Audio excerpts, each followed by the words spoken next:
Welcome in today's episode of Power FCB, and in today's episode we're going to be talking about President Joan Laporta's talk on some Barcelona players, that is Joao Cancelo, Joao Felix, Araujo, Ansu Fati and Frankie de Jong, and again another La Masia prospect player who did pretty very impressive during this international duty. Again, Al Hilal offering 100 million euros for Raphinha, and again there is a possible 200 million move for Lamine to PSG. And again, Laporta talks about possible Erling Haaland move to Barcelona this coming summer. It's gonna be great. Stay till the end. But before I move on here, I wish to request you to subscribe to this channel, Power FCB. Give a like down below if you haven't yet. And again, you're free to comment under the comment section down below. Visca Barca, Visca Catalunya. Now, let's jump straight into the news, because in a recent interview, President Laporta was asked about possible signing of Joao Cancelo and Joao Felix this coming summer. Remember, Joao Cancelo is a Manchester City on loan at Barcelona, and Joao Felix is an Atletico Madrid player on loan at Barcelona. And by the way, he has scored both ties against Atletico Madrid at home and again recently away at Wanda Metropolitano. And again, President Laporta said that his wish is to keep both Joao Cancelo and Joao Felix, and he's sure that he'll keep both Joao Cancelo and Joao Felix. The work that are done by these two players is incredible. It's incredible.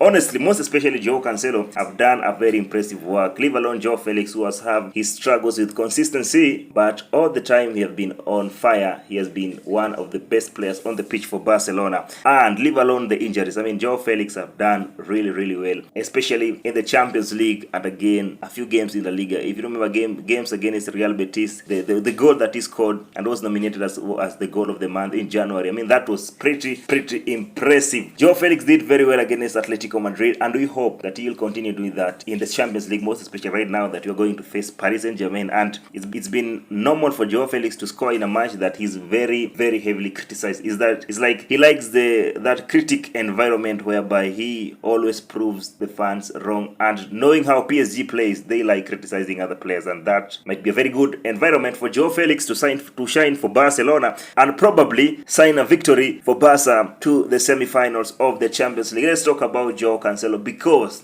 this is a player who have been man of the match in very many games for Barcelona, and he's doing pretty very well, because knowing how Joao Cancelo plays, I mean, this is the quality that we have been missing in Barcelona for many years. And his conflict with Pep Guardiola at Manchester City have really benefited Barcelona, because he's now here on loan. And again, recently Joao Cancelo himself said that he wants to continue at Barcelona next summer, but Laporta said the signing of both Joao Cancelo and Joao Felix will be on loan. They wish to extend their loan for another 1 year, each one of them. I mean, both the two players, Joao Cancelo and Joao Felix, are clients of super agent George Mendes, who's a very close friend and associate of President Laporta, whose relationship have really improved more and more significantly, most especially after Laporta was re-elected for the second term as the Barcelona president in 2021, and now things are really working for both Joe Mendes, that is for Mendes, super agent Mendes, and President Laporta. And now it looks like they're gonna facilitate another extension for 1 year for each of these clients, that is Joao Cancelo and Joao Felix. Let me know your thoughts. Do you really like the extension of Joao Cancelo and Joao Felix, or we should keep that signing permanent? By the way, Laporta added that he knows Manchester City will not make a very hard environment for Barcelona to sign Cancelo, and that tells a good relationship between Barcelona and Manchester City, leave alone Barcelona and Atletico Madrid, who I am sure will be having a lot of fight for Joao Felix, another loan move. I think up to this point, Atletico Madrid want a permanent sale for Joao Felix and get money to go to the market, and that is what Barcelona cannot offer. Now, it depends with both the players. If Cancelo and Felix insist to go to Barcelona, I mean, that's gonna very be easy for Barcelona to sign both of them. Ronald Araujo. I mean, President Laporta went ahead and said that he wants to keep Ronald Araujo for many years at Barcelona. He sees him as a captain for the club, and he doesn't want to let go of Ronald Araujo. Again, he talked about Frankie de Jong and said that he has always told Frankie de Jong that he wants him to stay. He loves Frankie de Jong, and over the 2 years, the 2 years of Laporta's presidency, I mean, we have been seeing rumors of Frankie de Jong being linked to move away from Barcelona. I mean, talk of Manchester United, City, Juventus, or whichever club, Bayern Munich. But President Laporta was clear. He said that Frankie de Jong will stay at Barcelona. He loves Frankie. He wants Frankie Frankie to stay at Barcelona. That good news to Barcelona players. I mean, Frankie de Jong is one of the best midfielders in the world, and listening to President Laporta himself saying that he wants to keep Frankie is music to our ears. Let's talk about Ansu Fati. This is another Brighton player currently at Brighton. I mean, he's a Barcelona player at Brighton on loan for another for one season. President Laporta said that his intention is to bring back Ansu Fati to Barcelona, but we are seeing many rumors from the English media that Brighton wants to keep Ansu Fati for another 1 year loan, just like the way Barcelona wants to keep Joe Cancelo and Joe Felix for another 1 year. That's 1 plus 1 year. Ansu Fati with Brighton case is still the same. They want to keep Ansu Fati. DZB feels like Ansu Fati is still a sleeping lion and he wants to make use of him. He has been, again, as always, he has been affected by injuries, but Ansu Fati at Brighton has showed some moments of brilliance, but he never lived to the expectations of Barcelona or Brighton fans. But Deserbi still believes in Ansu Fati, and he wants to extend Ansu Fati's loan for another 1 year. President Laporta said that Barcelona will see what will happen with Ansu Fati. What's your view towards Ansu Fati, by the way? Because this guy was one of the best players upcoming from La Masia, and again, right now, there have been rumors that he might be sold this coming summer, or another loan extension might be done for him at Brighton. Again, what's your view towards Ansu Fati? Do you want him to return to Barcelona, learn again at Barcelona? Most especially right now that we are seeing many players coming from La Masia. Should he come back, learn together? Again, we have a very young team that's upcoming, most especially in the front line. We have Marc Gui, Victor Roque, Lamine Yamal, and now adding Ansu Fati might maybe in a way, because he again came from La Masia, might again do well for Ansu Fati.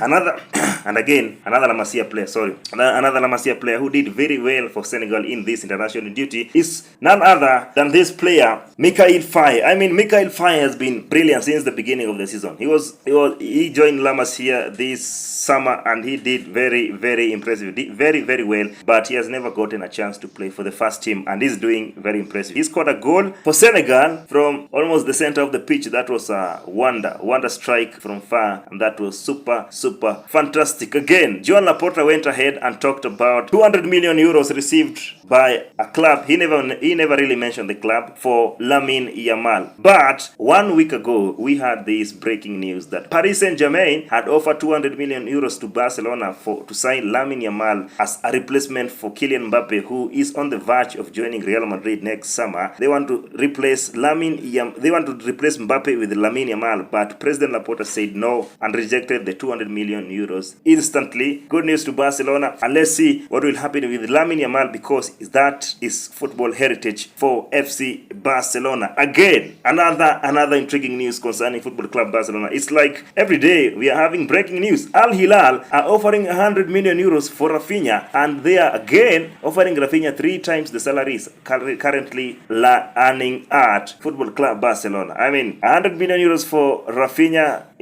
sounds very good. Again, for Raphinha again and his family and the outrage there. 3 times his salary. Again, good news too. It's a win-win situation for both Barca and Al Hilal, and again maybe for Raphinha. But now it depends with Raphinha, because he has a contract with Barcelona until 2027, and I don't think Raphinha wants to leave. He has been here for 1.5 seasons. This is the second season for Raphinha, and he's doing really good. The first season for Raphinha, he began very well, but at the end was not nice. But right now, I mean, he's one of the best players in Barcelona, and Raphinha is doing incredibly very well. His intensity, the energy, I mean, the passion he has on the game, most especially on the right wing, is super fantastic. I mean, after Lamine Yamal came into the first team, we have seen another level of improvement, significant improvement for Raphinha, because he have done a very incredible job. And now Al Hilal are here with 100 million euros for Raphinha. Will that in a way sort Barcelona's financial crisis, most especially right now that Barcelona are not in a position to sign any player, and now we are depending on La Masia? Do you think 100 million euros is enough for Barcelona? I mean, of course, 100 million euros is enough for Raphinha, because we signed Raphinha for around 65 million euros plus 10 million in variables. This is super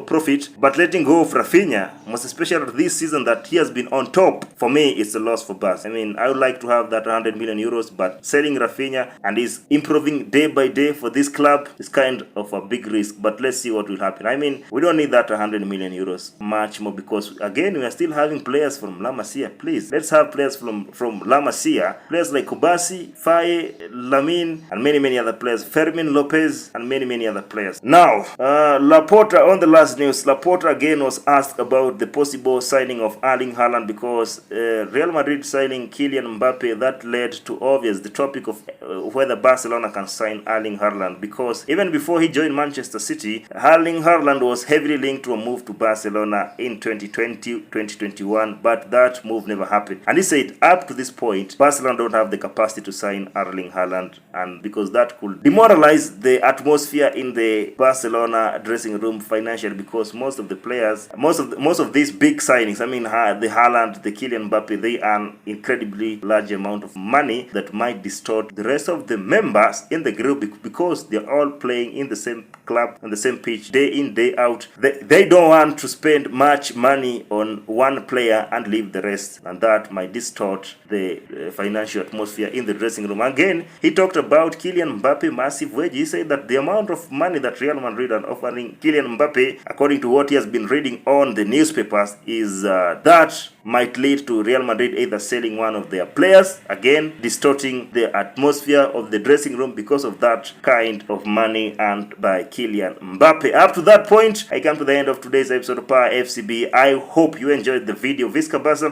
Visca Catalunya. Give a like down below, by the way. Give a like down below, and don't forget to subscribe if you haven't yet already. And again, you're all free to comment. You're all invited to comment under the comment section down below. Let's meet in the next episode.